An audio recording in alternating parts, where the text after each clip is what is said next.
wabarakatuh. Adik-adik mitra pelajar, perkenalkan nama kakak Zamzam Amin Mubarok ya.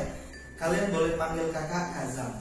Hari ini kita akan membahas tentang soal simak sejarah Universitas Indonesia di tahun 2016. Namun sebelum kita bahas soal-soal tersebut, kalian harus tahu dulu tentang beberapa tipe soal yang ada di dalam soal simak sejarah di tahun 2016 dan mungkin juga nanti akan dipakai di tahun 2020. Tipe soal yang pertama sudah kalian sering jumpai di dalam soal UAS dan sebagainya ya. Jadi ada pilihan ganda multiple choice dari A sampai E. Untuk tipe soal yang kedua ada tipe soal pernyataan 1, 2, 3, dan 4. Jadi kalian nanti akan disuruh untuk menentukan apakah pernyataan itu betul atau salah.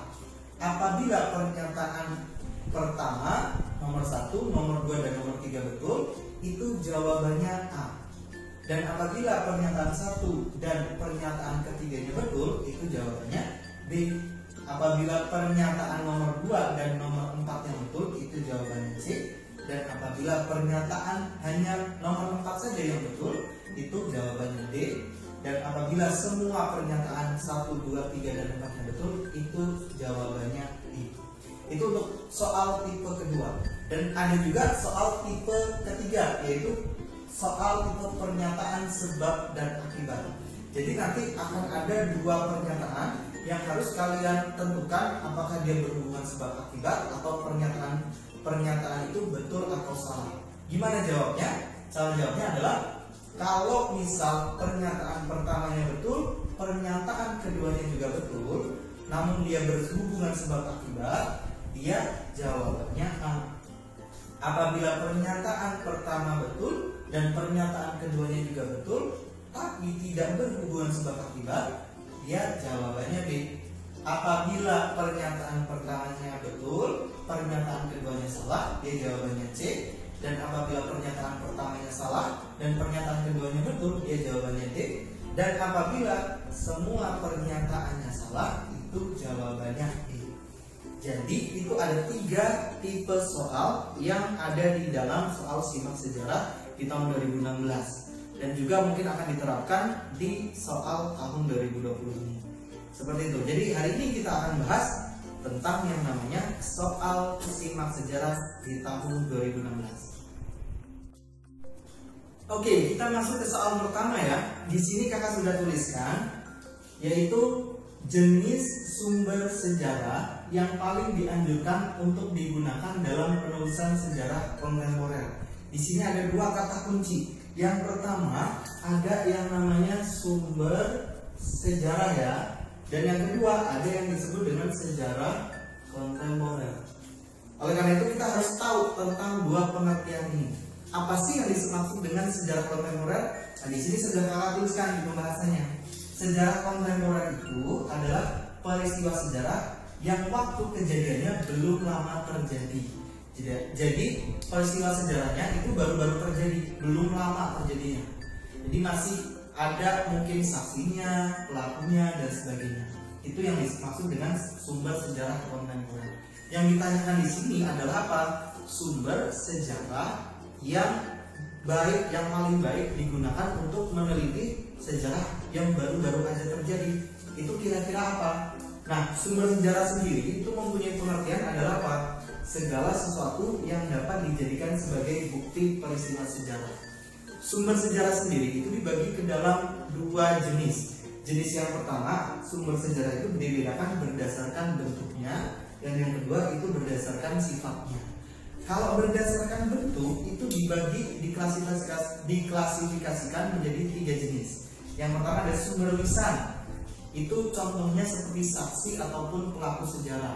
Jadi didapatkan dari keterangan para saksi ataupun pelaku sejarah melalui metode wawancara. Nah, kalau yang kedua ada sumber tertulis. Itu contohnya seperti prasasti ataupun bisa juga naskah-naskah kuno yang ada tulisannya. Kemudian yang ketiga itu disebut dengan sumber benda. Contohnya fosil. Selain fosil ada misal contohnya benda-benda peninggalan purbakala, contohnya seperti kapak genggam, menhir, dolmen, dan sebagainya, itu termasuk ke dalam sumber benda. Yang kedua ada sumber sejarah berdasarkan sifatnya. Itu ada sumber primer, atau sumber pertama, sumber asli yang tidak didapatkan dari sumber-sumber lain. Dan yang kedua, sumber sekunder itu didapatkan dari sumber primer. Jadi dia sumber keduanya. Seperti itu. Nah, berdasarkan pertanyaan ini, berarti kira-kira yang mana nih sumber sejarah yang paling baik untuk sejarah yang baru-baru aja terjadi? Dari sumber sejarah ini kan ada beberapa bentuk ya, ada lisan, tertulis, benda, primer atau sekunder. Nah, yang paling mungkin untuk menjawab pertanyaan ini adalah apa? Karena peristiwa sejarahnya baru-baru saja terjadi, berarti pelaku ataupun saksinya mungkin masih hidup dan ingatannya itu masih sangat fresh, masih dapat dipertanggungjawabkan lah.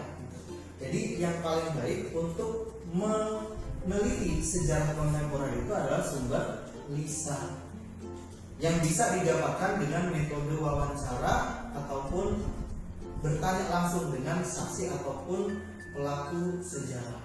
Seperti itu. Jadi jawaban yang paling tepat untuk nomor 1 ini adalah yang di sumber lisan. Gampang kan? Oke, kita lanjut ke nomor yang kedua. Baik, kita lanjut ke nomor 2 ya. Di sini sudah kakak tuliskan pertanyaan nomor 2. Kontinuitas peradaban masyarakat pada masa praaksara yang terkait dengan kepercayaan dinamisme atau kekuatan magis dari benda-benda dan kekuatan alam. Saat ini tergambar dalam tradisi pemujaan terhadap salah satu gunung di Indonesia, yaitu gunung apa? Di sini ada 2 kata kunci. Kata kunci yang pertama ada yang namanya kontinuitas, ya, dan yang kedua ada kepercayaan dinamisme. Makanya kita harus tahu definisi tentang kontinuitas dan yang namanya kepercayaan dinamisme. Di sini sudah kakak tuliskan ya pembahasannya apa yang dimaksud dengan konsep kontinuitas. Di dalam sejarah itu dikenal yang namanya konsep hubungan yang berkesinambungan antara peristiwa sejarah di masa lalu dengan peristiwa sejarah yang ada di masa sekarang dan akan berpengaruh juga dengan apa yang terjadi di masa depan. Jadi apa yang ada di zaman dulu itu akan berpengaruh dengan peristiwa sejarah yang ada di zaman sekarang. Jadi di hubungannya dengan pertanyaan ini adalah apa? Jadi konsep zaman praaksara yaitu kepercayaan dinamisme sampai sekarang masih berkesinambungan, masih dipercayai dan dilaksanakan oleh beberapa masyarakat di Indonesia. Nah, untuk mengetahuinya kita harus tahu tentang beberapa jenis kepercayaan yang dianut oleh masyarakat praaksara. Yang pertama ada kepercayaan animisme ya. Kepercayaan animisme itu adalah kepercayaan terhadap arwah atau roh leluhur, nenek moyang ya. Contohnya di daerah Jawa Tengah, Jawa Timur maupun Jawa Barat itu masih ada beberapa masyarakat yang memberikan sesaji di kuburan keluarga. Yang kedua ada yang ditanyakan di sini yaitu konsep dinamisme atau kepercayaan dinamisme ya. Kepercayaan dinamisme itu adalah kepercayaan terhadap benda-benda yang dianggap gaib dan juga bisa juga kepercayaan terhadap kekuatan-kekuatan alam, terhadap angin, gunung dan sebagainya. Nah, ini hubungannya dengan pertanyaan tadi. Contoh dari kepercayaan dinamisme yang sampai sekarang masih dilaksanakan di masyarakat Jawa pada umumnya itu contohnya adalah pemujaan terhadap Gunung Merapi di Yogyakarta.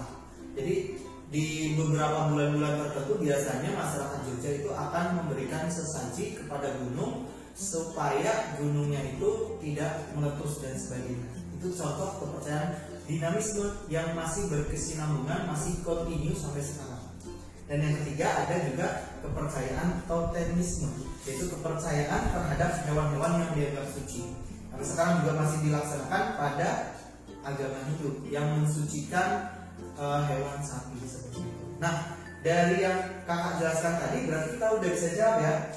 Kontinuitas kepercayaan dinamisme pada masyarakat saat ini itu dapat tergambar pada contohnya ini, pemujaan terhadap Gunung Merapi yang ada di Yogyakarta. Berarti jawabannya yang B seperti itu. Oke, kita lanjut ke nomor yang ketiga. Baik, kita lanjut ke nomor yang ketiga. Di sini sudah kakak tuliskan pertanyaannya.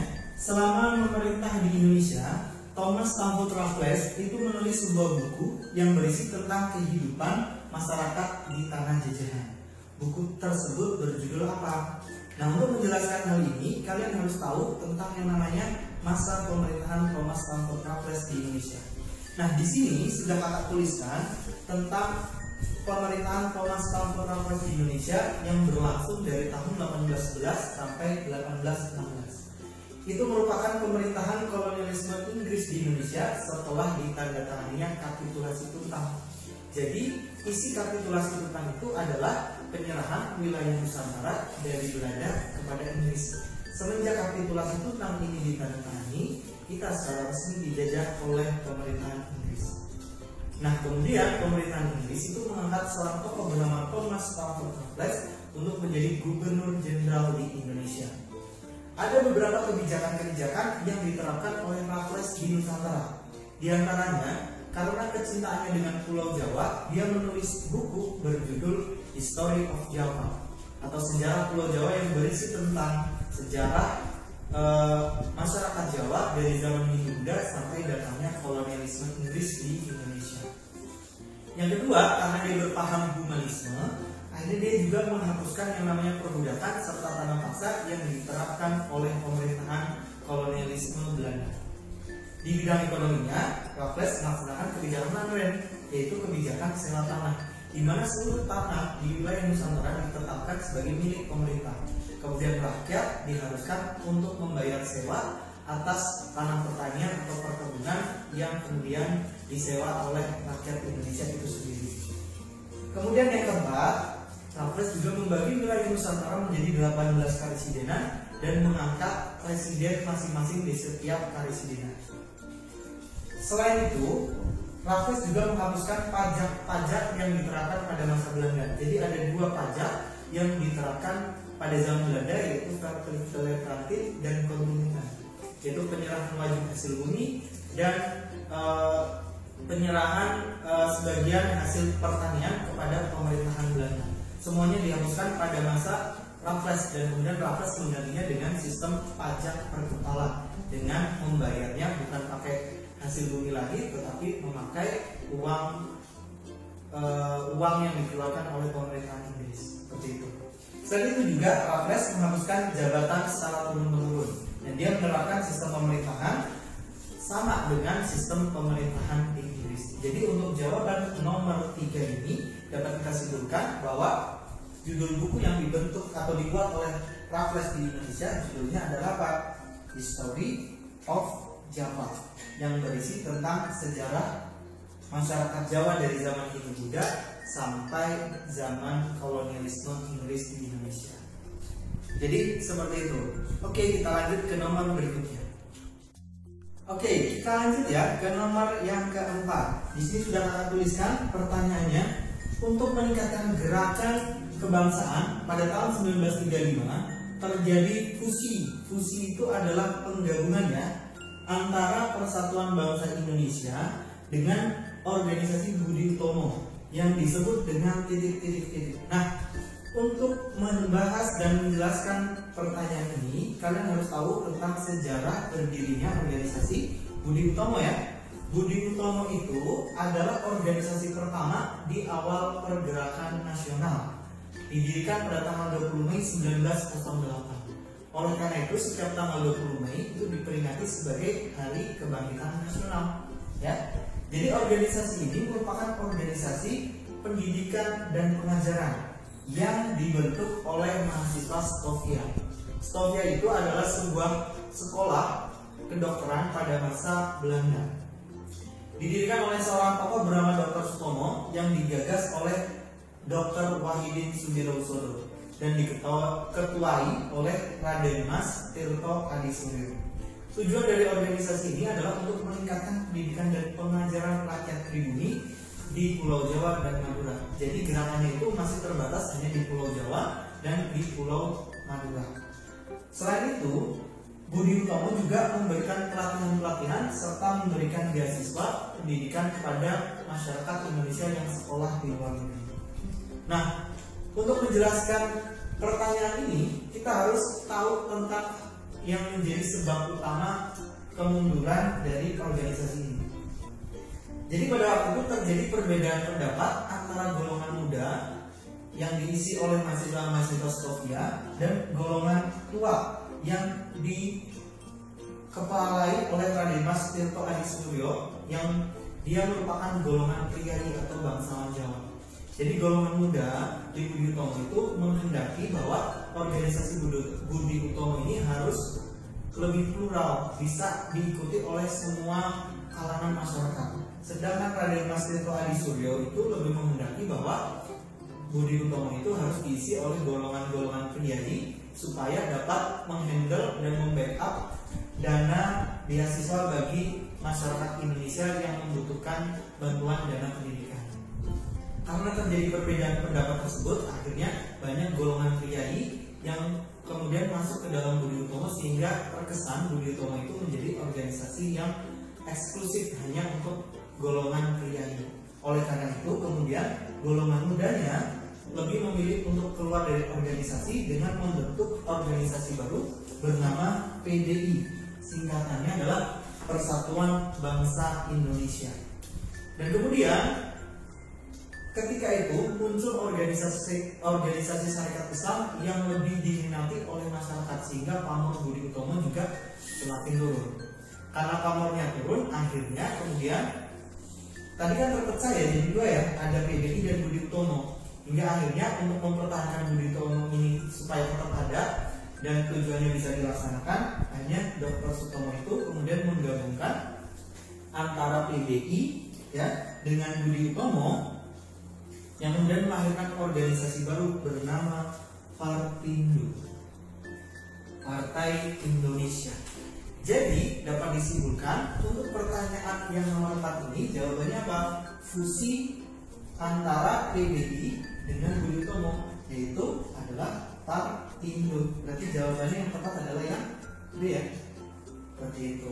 Oke, kita bisa lanjut ya ke pertanyaan berikutnya.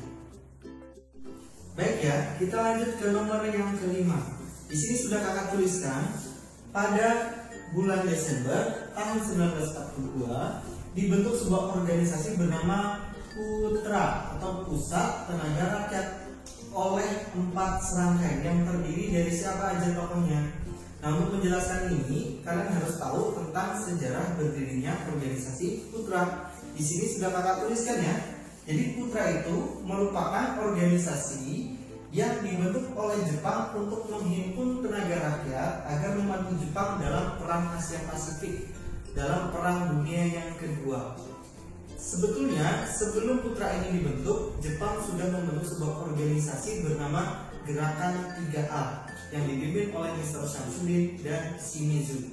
Tugas dari Gerakan 3A ini adalah untuk mempropagandakan kepentingan Jepang di Indonesia agar rakyat Indonesia simpati terhadap negara Jepang, sehingga kita mau membantu Jepang melawan sekutu dalam Perang Dunia yang kedua. Namun Gerakan 3A ini tidak sesuai dengan apa yang Jepang harapkan. Oleh karena itu kemudian Gerakan 3A ini dibubarkan dan digantikan dengan yang namanya PUTRA, Pusat Tenaga Rakyat.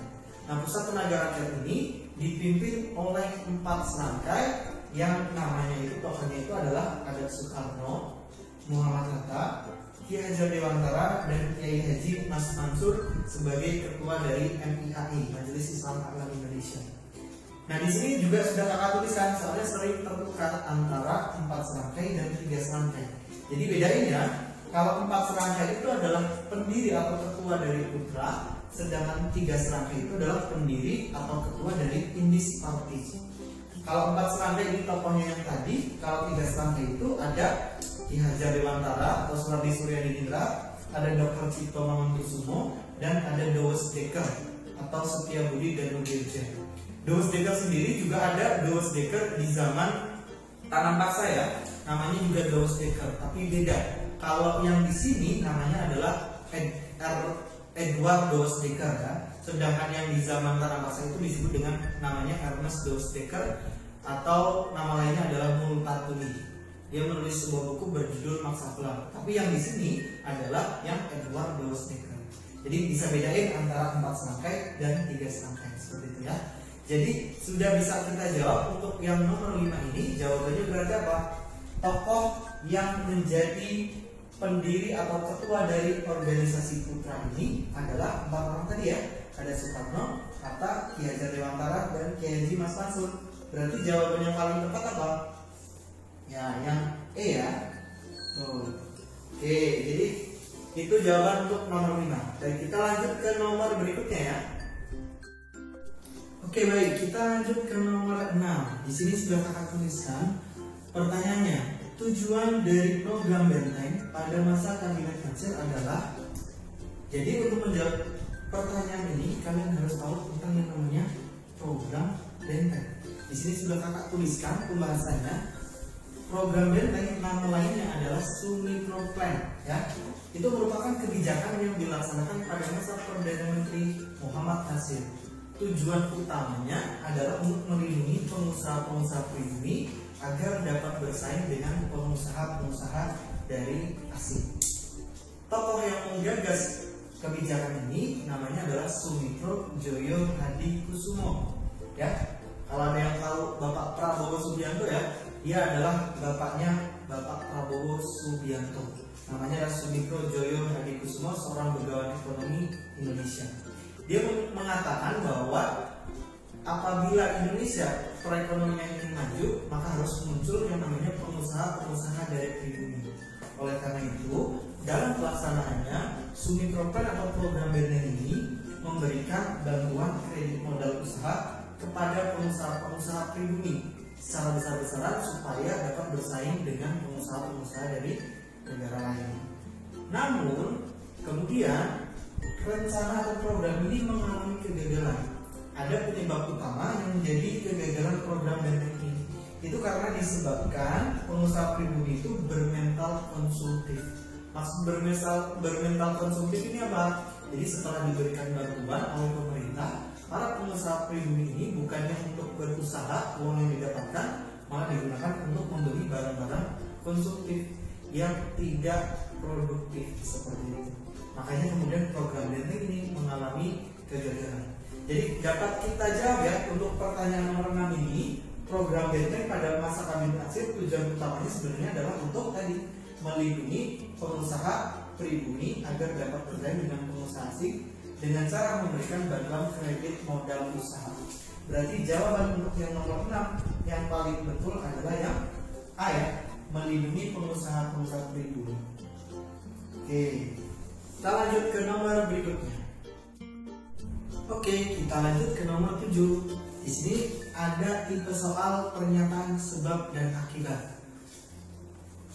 Di nomor 7 ini, dia menyatakan pernyataan pertamanya politik konfrontatif terhadap pembentukan Federasi Malaya atau Federasi Malaysia pada masa demokrasi terpimpin itu dilatar belakangi oleh kekhawatiran Soekarno terhadap kuatnya pengaruh komunis di negara tersebut. Sebabnya, politik konfrontasi terhadap Malaysia pada awalnya mendapatkan dukungan kuat dari Angkatan Darat dan PKI. Nah, pernyataan satu ini kalian tentukan benar atau tidak. Pernyataan keduanya juga kalian tentukan benar atau tidaknya. Gimana caranya? Dengan cara tadi kalian cari yang namanya kata kuncinya, politik konfrontatif. Yang dimaksud dengan politik konfrontatif itu apa sih? Politik permusuhan, bermusuhan dengan negara lain ya, terhadap pembentukan negara Federasi Malaysia. Pada masa demokrasi terpimpin dilatar belakangi karena kekhawatiran Soekarno terhadap kuatnya pengaruh komunis di negara tersebut. Nah, pernyataan ini kira-kira benar atau tidak? Untuk mengetahuinya, kalian harus tahu tentang latar belakang adanya politik konfrontasi dengan Malaysia ini. Jadi kita berurusan dengan Malaysia itu terjadi pada masa demokrasi terpimpin ya.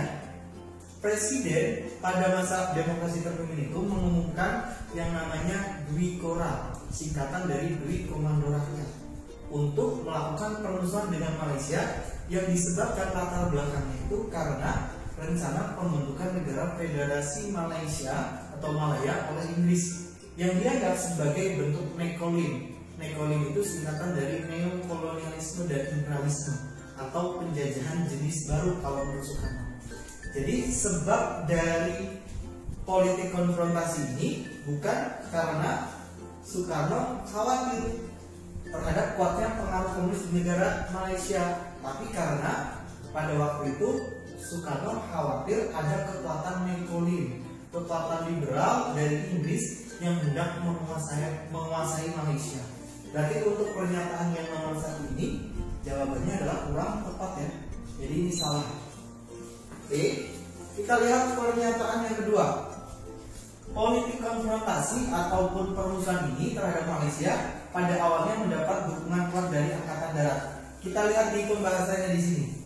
Setelah tadi kita bermusuhan dengan Malaysia dan keluarlah Dwi Kora ini, Dwi Komando Rakyat yang isinya itu bantu perjuangan rakyat Malaysia, Singapura, Sabah, Brunei, dan Sabah ya untuk menggagalkan pembentukan negara Federasi Malaya, dan yang kedua perhebat ketahanan Revolusi Indonesia. Ternyata keluarnya Dwi Kora ini mendapatkan tanggapan dari dua golongan. Yang pertama ada dari golongan PKI. Nah, PKI ini ternyata mendukung yang namanya politik konfrontasi dengan Malaysia ini disebabkan karena pada waktu itu Malaysia sudah dekat dengan kekuatan dari blok Barat yang berideologi liberal. Oleh karena itu PKI kemudian mendukung keputusan Soekarno untuk berkonfrontasi dengan Malaysia. Namun pada waktu itu kebijakan ini ditentang oleh Angkatan Darat Tentara Republik Indonesia. Pada waktu itu terjadi yang namanya konflik sebenarnya ya antara Angkatan Darat dan PKI. Karena pada waktu itu Angkatan Darat itu menolak pembentukan Angkatan Perang Kelima yang digagas oleh PKI. Dengan adanya konfrontasi ini, itu mempermudah PKI mewujudkan keinginannya untuk membentuk Angkatan Perang Kelima. Makanya kemudian Angkatan Darat itu tidak setuju dan menganggap kebijakan Soekarno ini lebih menguntungkan Partai Komunis Indonesia, sehingga Angkatan Darat tidak mendukung konfrontasi dengan Malaysia. Seperti itu. Coba kita lihat pada pernyataan ini, benar nggak? Politik konfrontasi terhadap Malaysia pada awalnya mendapat dukungan dari Angkatan Darat dan PKI. Kalau PKI-nya betul ya tadi ya, mendukung karena dia ingin mengalahkan kekuatan liberal di Malaysia. Sedangkan kalau Angkatan Daratnya dia menolak atau menentang. Berarti jawabannya untuk pernyataan kedua ini ya juga salah. Tadi masih ingat ya tipe soal yang pernyataan sebab akibat ini, kalau pernyataan pertama salah, pernyataan keduanya juga salah, maka jawabannya adalah yang E gitu. Paham ya? Oke, untuk yang nomor 7 cukup sampai di sini ya. Kita lanjut ke nomor yang berikutnya. Oke baik, kita lanjut ke nomor 8. Di pernyataan pertama ini dia menyatakan bahwa politik luar negeri Orde Baru menjalankan kebijakan politik bebas aktif sebagai kelanjutan Nevos dan Oldevos. Perlu kita garis bawahi kata kuncinya di sini ada yang namanya politik bebas aktif ya. Yang kedua ada yang namanya Nevos dan Oldevos. Itu kata kuncinya. Di pernyataan kedua, terjadinya pemulihan hubungan antara Indonesia, Malaysia, pengakuan terhadap Republik Singapura, dan masuknya kembali Indonesia ke forum PBB membuat proses pembentukan ASEAN menjadi lebih mudah. Oke, jadi kita bahas dulu dari pernyataan yang pertama ini. Oke, jadi politik luar negeri yang dimaksud dengan politik luar negeri bebas aktif itu apa sih? Ada dua, ada bebas dan aktif. Bebas itu maksudnya itu tidak mau terikat pada blok manapun ataupun ideologi apapun. Kalau aktif maksudnya itu adalah aktif menjaga perdamaian dunia sesuai mandat UUD 1945. Jadi sebenarnya Republik Indonesia itu harus menerapkan yang namanya politik bebas aktif ini. Seperti itu ya. Jadi intinya nggak boleh terikat salah satu blok dan tidak boleh dan ikut aktif menjaga perdamaian dunia. Itu yang dimaksud dengan politik bebas aktif. Nah, apa benar politik bebas aktif ini termasuk kelanjutan dari Nevos dan Oldevos? Apa yang dimaksud dengan politik Nevos dan Oldevos? Jadi Nevos dan Oldevos itu sebenarnya adalah kelompok-kelompok negara-negara yang dibagi menjadi dua. di zaman demokrasi terpimpin. Jadi Presiden Soekarno itu membagi kekuatan dunia di zaman demokrasi terpimpin menjadi dua bagian. Yang pertama disebut dengan NEVOS, singkatan dari New Emerging Force. Itu adalah kelompok-kelompok negara yang baru merdeka dan baru berkembang. Contohnya apa? Contohnya Indonesia, Malaysia, terus Singapura, India, dan negara-negara yang baru merdeka dan baru berkembang. Ini negara-negara yang dijajah ya. Terus yang kedua ada Old NEVOS, yaitu kelompok-kelompok negara liberalis, kapitalis, dan imperialis. Ini dia negara maju yang dulunya adalah negara penjajah. Jadi kira-kira kalau NEVOS dan Old NEVOS sesuai nggak dengan politik bebas aktif? Ya, sesuai dong. Karena apa? Karena dengan adanya NEVOS dan Old NEVOS kita membagi kekuatan dunia dan kita ikut blok satu dengan yang lain, sehingga tidak sesuai dengan prinsip politik bebas tadi. Tidak boleh terikat kelompok ataupun blok manapun. Berarti jawaban yang dari pernyataan pertama ini kurang tepat, karena NEVOS dan Old NEVOS itu tidak mencerminkan politik bebas aktif. Gitu ya. Oke. Terus yang kedua ini, untuk menjawab pernyataan yang kedua ini, kalian harus tahu tentang apa? Bukti pelaksanaan politik bebas aktif di zaman Orde Baru. Ada beberapa kebijakan yang dilakukan oleh Presiden Soeharto di masa kepemimpinannya. Di antaranya, yaitu pas zaman demokrasi terpimpin kan kita melakukan konfrontasi dengan Malaysia ya. Kemudian pada masa Orde Baru dilakukan pemulihan hubungan dengan Malaysia dengan ditandatangani yang namanya Jakarta Accord. Oke, itu yang pertama. Yang kedua, Indonesia mengakui Republik Singapura sebagai negara yang merdeka. Terus juga yang ketiga, Indonesia masuk kembali ke keanggotaan PBB sebagai bentuk pelaksanaan politik bebas aktif tadi. Dan yang terakhir, Indonesia, Malaysia, Kamboja, Thailand, dan Filipina itu ketemu di Bangkok di Thailand untuk mendeklarasikan pembentukan sebuah organisasi yang ada di kawasan Asia Tenggara yang kita sebut dengan ASEAN. Nah, ASEAN ini terbentuk, lebih mudah terbentuk karena kita sudah melakukan perbaikan hubungan dengan negara-negara lain di kawasan Asia Tenggara. Berarti untuk jawaban pernyataan kedua ini adalah betul ya. Jadi ini salah, pernyataan salah pertamanya salah, pernyataan keduanya betul. Berarti jawaban yang tepat adalah apa? D. Oke, jadi itu jawaban untuk nomor 8. Baik ya, kita lanjut ke nomor 9. Coba kalian lihat ini tipe soal yang ketiga tadi ya. Tipe soal pernyataan 1, 2, 3, dan 4. Jadi kalian perhatikan soalnya. Selain menjadi anggota ASEAN, negara yang ikut bergabung menjadi anggota SEATO. Seperti biasa ya, kita cari kata kuncinya. Ada ASEAN di sini dan ada SEATO. Oleh karena itu kita harus bahas tentang yang namanya ASEAN dan SEATO. Yang pertama dulu, di sini kalian harus cari tentang anggotanya. Anggota negara ASEAN. ASEAN itu adalah organisasi kawasan di Asia Tenggara yang dibentuk oleh 5 negara. 5 negara itu siapa aja? Ada Indonesia diwakili ada Malik, Malaysia diwakili Tun Abdul Razak, Thailand diwakili Tanat Koman, Singapura diwakili oleh Sir John Kotelawala, Filipina diwakili oleh Narcisco Ramos. Mereka bertemu di Bangkok dan kemudian mendeklarasikan sebuah deklarasi bernama Deklarasi Bangkok yang menghasilkan kesepakatan untuk membuat organisasi kawasan di Asia Tenggara. Kemudian nanti bergabunglah negara-negara lain di kawasan Asia Tenggara ya. Ada negara Myanmar, Laos, Brunei, Kamboja, hingga terakhir ada negara Timor. Jadi itu adalah negara-negara ASEAN yang tujuannya sebenarnya adalah untuk meningkatkan perekonomian di kawasan Asia Tenggara. Nah, yang kedua tadi ada di sini organisasi SEATO ya. SEATO ini adalah Southeast Asia Treaty Organization. Itu merupakan sebuah organisasi yang dibentuk pada masa Perang Dingin. Siapa yang membentuk? Yaitu adalah Amerika Serikat. Di masa Perang Dingin ada berbagai fakta pertahanan militer yang dibuat oleh Amerika Serikat. Salah satunya adalah SEATO. Selain SEATO ada NATO, North America Treaty Organization. Terus yang kedua ada yang namanya NATO, Middle East Trade Organization. Ada juga yang namanya ANZUS, Australia dan New Zealand. Nah, untuk SEATO sendiri, dia adalah fakta pertahanan militer yang dibentuk oleh Amerika Serikat di kawasan Asia Tenggara. Sedangkan kalau dari blok timur di masa perang dingin dari Uni Soviet itu membentuk yang namanya Fakta Warsawa, itu di kawasan Eropa Timur.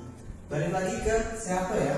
Nah, SEATO ini adalah organisasi yang ditujukan untuk mencegah berkembangnya paham komunis di kawasan Asia Tenggara. Siapa aja anggotanya? Di antaranya ada Amerika Serikat, Inggris, Prancis, Selandia Baru, Bangladesh, Pakistan, Thailand, dan Filipina. Nah, yang ditanyakan di nomor 9 ini adalah apa? Negara anggota ASEAN yang ikut ke dalam keanggotaan SEATO siapa? Berarti ada dua di sini ya. Ada Thailand satu, dan yang kedua ada Filipina ya. Nih, Thailand dan Filipina. Gitu. Sedangkan negara-negara lain itu lebih ingin menganut asas politik bebas aktif dibanding bergabung dengan blok barat melalui SEATO ini. Oke, berarti jawaban yang paling tepat apa? Yaitu 1 Thailand ya tadi ya. Yang kedua ada Filipina. Berarti jawabannya 2 dan 4. Kalau jawabannya 2 dan 4 berarti apa? Jawabannya yang C ya. Ya, betul. Jadi yang C seperti itu. Kita lanjut ke nomor berikutnya. Oke, baik, kita lanjut ke nomor 10. Di nomor 10 ini masih dengan tipe soal 1, 2, 3, 4 ya. Jadi kalian bisa lihat di sini ada pertanyaan pinjaman dan bantuan ekonomi Amerika Serikat melalui program Marshall Plan kepada negara Eropa Barat yang kondisi perekonomiannya hancur akibat Perang Dunia II memberikan keuntungan bagi industri Amerika Serikat karena apa? Nah, kata kuncinya di sini adalah apa? 1, ada yang namanya Marshall Plan. Ya, yang kedua, keuntungan dari Amerika Serikat itu apa? Itu yang ditanyakan gitu ya. Oleh karena itu, kita harus tahu tentang beberapa bantuan ekonomi yang dikeluarkan oleh Amerika Serikat pasca Perang Dunia Kedua, tepatnya pada masa Perang Dingin. Jadi, Amerika Serikat untuk membendung yang namanya pengaruh komunis di seluruh wilayah dunia, dia memberikan bantuan ekonomi kepada negara-negara yang ekonominya hancur setelah Perang Dunia yang Kedua. Di antaranya yang pertama, di sini sudah kakak tuliskan ya tentang pembahasannya. Bantuan ekonomi dari Amerika Serikat pada masa Perang Dingin itu ada 4. Yang pertama disebut dengan Marshall Plan, yaitu bantuan ekonomi untuk kawasan Eropa Barat. Yang kedua ada Doktrin Truman atau Truman Doctrine ya, itu adalah bantuan ekonomi untuk negara Turki dan Yunani. Yang ketiga ada Colombo Plan, yaitu bantuan ekonomi dari Amerika Serikat tentunya ya untuk kawasan Asia Pasifik. Sedangkan yang terakhir ada Point for Truman, yaitu bantuan ekonomi untuk kawasan Asia Tenggara. Nah, musuhnya dari blok timur yaitu Uni Soviet tidak kalah, dia juga memberikan bantuan ekonomi kepada negara-negara kawasan Eropa Timur yang disebut dengan Molotov Plan. Perlu diketahui ya, walaupun di sini tulisannya bantuan, bukan serta-merta negara Amerika Serikat maupun Uni Soviet itu memberikan uang secara cuma-cuma kepada negara-negara yang perekonomiannya hancur setelah Perang Dunia yang Kedua ya. Jadi bantuan ini dimaksudkan adalah memberikan utang yang berjangka cukup panjang untuk membangun perekonomian di masing-masing negara. Jadi pinjaman bukannya bantuan, tapi lebih ke pinjaman yang diberlakukan dalam waktu jangka yang cukup panjang seperti itu. Nah, oleh karena itu Amerika Serikat walaupun dia memberikan bantuan ekonomi, tapi juga mendapatkan keuntungan dari yang namanya program Marshall Plan ini ya untuk kawasan Eropa Barat ini. Di antaranya adalah 1, barang-barang industri Amerika Serikat itu dapat diperjualbelikan di pasar Eropa. Itu syarat apabila negara-negara Eropa mau mendapatkan bantuan dari Amerika Serikat. Yang kedua, menguatnya mata uang dolar. Kenapa? Karena Amerika Serikat memberikan pinjaman dalam bentuk dolar. dan dikembalikan juga dalam bentuk uang dolar, sehingga mata uang dolar menjadi mata uang yang kuat di dunia. Yang ketiga itu ada Amerika Serikat itu mendapatkan bunga yang tinggi dari total pinjaman yang diberikan kepada negara-negara kreditur, ya. Terus yang terakhir, industri dan perdagangan dunia itu menjadi berlomba-lomba untuk meningkatkan kualitas dan kuantitas produksinya, karena kemudian Amerika Serikat mengembangkan dan menyebarkan yang namanya sistem perdagangan bebas. Jadi dapat disimpulkan ya, untuk yang nomor 10 ini jawabannya apa? Keuntungan industri Amerika Serikat itu mengalami peningkatan karena adanya program nasional ini, yang disebabkan karena apa? Satu tadi ya, negara yang harus berhutang itu harus bayar pakai dolar, betul ya. Yang kedua, Amerika Serikat menerapkan bunga pinjaman yang tinggi sehingga kemudian dia untung dari bantuan tersebut, betul. Yang ketiga, negara pinjaman harus membeli barang-barang industri AS, itu juga betul. Yang keempat, Amerika Serikat memicu industri untuk meningkatkan kualitas dan kuantitas dari produksi karena adanya perdagangan bebas tadi.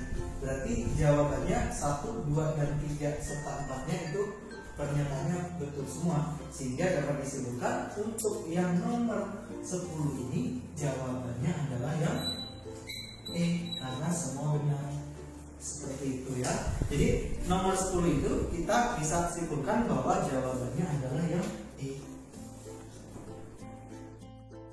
Baik, demikian yang dapat kakak sampaikan pada pembahasan kali ini. Terima kasih atas perhatian dan partisipasi adik-adik mitra pelajar semuanya. Kakak akhiri, wassalamualaikum warahmatullahi wabarakatuh.